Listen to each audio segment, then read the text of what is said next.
ओशो कहानियाँ खेल सारा मन का है बुक्स। चेखोव रूस का एक बहुत बड़ा लेखक हुआ।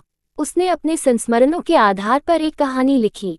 उसके मित्र का लड़का कोई 10 साल पहले घर से भाग गया।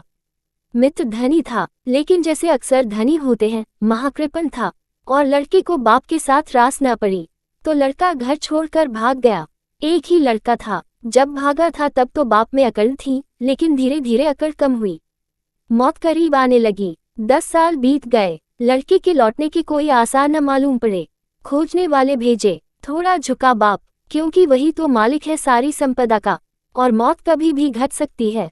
कोई पता न चलता था, लेकिन एक दिन एक पत्र आया कि लड़का बहुत मुसीबत में है और पास के ही शहर में है। पिता को बुलाया है और कहा है कि अगर आप आ जाएं तो मैं घर लौट आऊंगा। अपने से मेरे आने की हिम्मत नहीं होती। शर्मिंदा मालूम पड़ता हूँ, अपराधी लगता हूँ। तो बाप गया शहर, एक शानदार होटल में ठहरा। लेकिन रात उसने पाया कि होटल के कमरे के बाहर कोई खानसता खनखारता, तो दरवाजा खोलकर उस आदमी से कहा कि हट जाओ यहाँ से।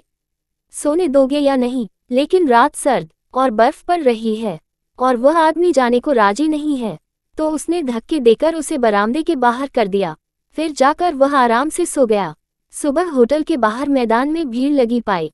कोई मर गया है तो वह भी गया देखने। कपड़े तो वही मालूम पड़ते हैं जिस आदमी को रात उसने बरामदे के निकाल दिया था। भीड़ में पास जाकर देखा तो चेहरा पहचाना हुआ मालूम पड़ा, ये तो उसका लड़का है। अपने ही लड़के को रात उसने बाहर निकाल लिया। मन को पता न हो कि वह अपना है तो अपना नहीं है, मन को पता हो कि अपना है तो अपना है। सारा खेल मन का है। क्षण भर पहले कोई मतलब न था। यह आदमी मरा पड़ा था।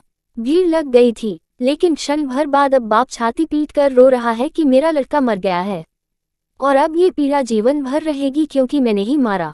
खेल सारा मन का है। और अभी सिद्ध हो जाए, कोई दूसरा आदमी आ जाए और कहे कि यह लड़का मेरा है, तुम्हारा नहीं, तुम भूल में पड़ गए। आंसू सूख जाएंगे, प्रफुल्लता वापस लौट आएगी। क्षण भर में सब बदल जाता है। मन का भाव बदला कि सब बदला। चेखोव ने एक और कहानी लिखी है कि 2 पुलिस वाले एक राह से गुजर रहे हैं और एक कुत्ते ने एक आवारा आदमी को काट लिया है। कुत्ता भी आवारा है और उस आदमी ने उसकी टांग पकड़ ली है और होटल के पास भीड़ लगी है और लोग कह रहे हैं इसको मार ही डालो, ये दूसरों को भी सता चुका है। पता नहीं, पागल हो, ये कुत्ता एक उपद्रव हो गया है इस इलाके में। पुलिस वाले भी दोनों उस भीड़ में खड़े हो गए। उनमें से एक बोला कि खत्म ही करो, क्योंकि हमको भी रास्ते पर चलने नहीं देता। कुत्ते कुछ सदा के खिलाफ हैं। सन्यासियों, पुलिस वालों, पोस्टमैन, जो भी किसी तरह का यूनिफॉर्म पहनते हैं, उनके वे खिलाफ हैं। वे एकदम नाराज हो जाते हैं। हमको भी रात चलने नहीं देता, भौंकता है, उपद्रव मचाता है, मार ही डालो। तभी दूसरे पुलिस वाले ने गौर से कुत्ते को देखकर कहा कि सोचकर करना, ये तो पुलिस इंस्पेक्टर जनरल का कुत्ता मालूम पड़ता है, आवारा नहीं है, मैं भली भांति पहचानता हूँ। सब रंग बदल गया। वह पुलिस वाला जो कह रहा था कि मार डालो, झपटा उस आवारा आदमी पर और कहा कि तुमने उपद्रव मचा रखा है, ट्रैफिक को रोक रखा है, छोड़ो इस कुत्ते को। जानते हो ये कुत्ता किसका है, कितना मूल्यवान है। कुत्ते को उठाकर उसने कंधे पर रख लिया और उस आवारा आदमी का हाथ पकड़कर कहा कि चलो पुलिस थाने। तभी दूसरे पुलिस वाले ने फिर कहा कि नहीं नहीं, भूल हो गई, ये कुत्ता इंस्पेक्टर जनरल का नहीं है, सिर्फ मालूम पड़ता है, क्योंकि उसके तो माथे पर काला चिन्ह है, इसके माथे काला चिन्ह नहीं है।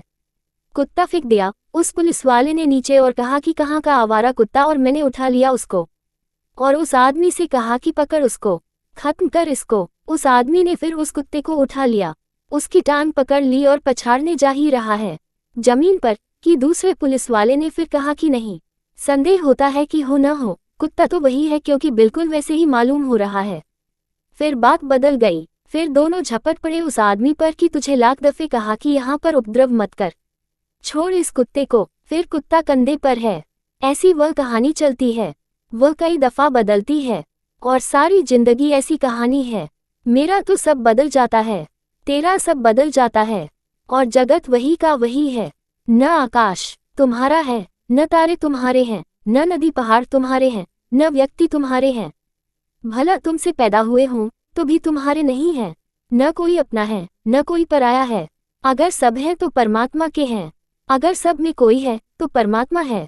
मेरा और तेरे का सारा मन का है और मन संसार बनाता है ओशो।